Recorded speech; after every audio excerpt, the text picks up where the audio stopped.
hindsight, I've got three opinions from people who have already started to embark on the UK.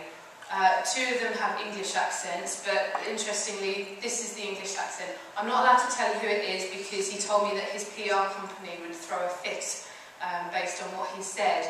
But he wanted to communicate this to you so you understood and got some free hindsight to try and find some shortcuts.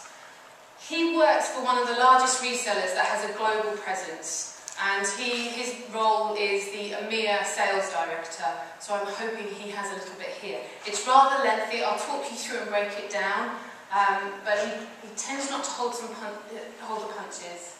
So I would say that the biggest mistake vendors make, including some of the biggest, Microsoft, is not understanding Europe and European cultures. The only analogy that seems to resonate is to ask them to imagine trying to launch a product in each of the 50 states in the US.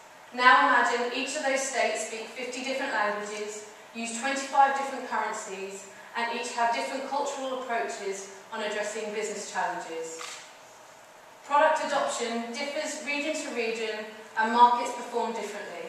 You need to help them understand that Europe, it's me, not you, that you need to help them understand that Europe is not one country and is not the US. My only recommendation would be to leverage local skills in local markets. That's really important. I was talking to somebody this morning, so I was getting ready for this, and wishing me luck. And they said, it's not just about sending people over by plane trips. It's about having feet on the street. It's about people having on-location insight. It's incredibly important because they will be your eyes and ears. They will be the people who are looking to talk to people, generate conversations. We now know more than ever in a service industry that the sales cycle is getting somewhat longer than it used to be when we used to just shift in. And therefore you need people growing a presence, showing consistency, showing integrity. And I thought, I'm just going to flick videos here because I have a video to show you. Now these two gentlemen here are good friends of mine. Most people will know who Dan is. But Ian Robin here, he, before Skype got bought by Microsoft, was one of the directors there. He's now the sales and media director for Hootsuite. Everybody know who Hootsuite is? Okay. So he has another challenge because he's obviously selling into the cloud space. He doesn't do email, which was a bit of a challenge for me to adjust to, so it shows he's more out of date. But what I wanted to show you was a video. It's 4 minutes. I thought that might be too long, but the content's great. So if you want a copy of this later, it will be available, so you can show the rest of the people within your organisation, so you can help get this information into them. I had to click Dan off because he was going for it on there. And actually I have a full-length video of both of those as well, which we're making available because I had to edit it or otherwise we'd be here for about half an hour. But what was really interesting, and thanks to both of them, was that they were enthusiastic and they wanted to share. So actually our community is extending, and I think Frontier stands out in the sense that it links closely from the US into the UK already. And I think if you were looking to find out how to tap that as a resource and say, what's next?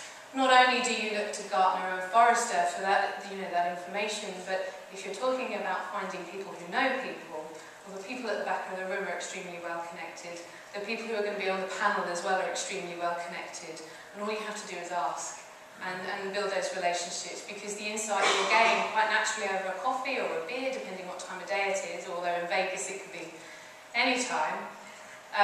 The insight that you'll gain from those is second to none, because they'll show you the pitfalls. So it's extremely important to get that feeling. But not only that, to re-educate your internal business as well, because you will have to educate a US-centric company as to how European cultures work. And it may not immediately, as Dan said, look appealing on a spreadsheet. So you have to play the long game. This is critically important. And to play the long game, you have to have a plan. And to have a plan, you have to do your research. So working backwards, I guess, if you're here and this is your start point, then you have some way ahead of you, but make sure that you're giving those solid foundations that you need for long-term success.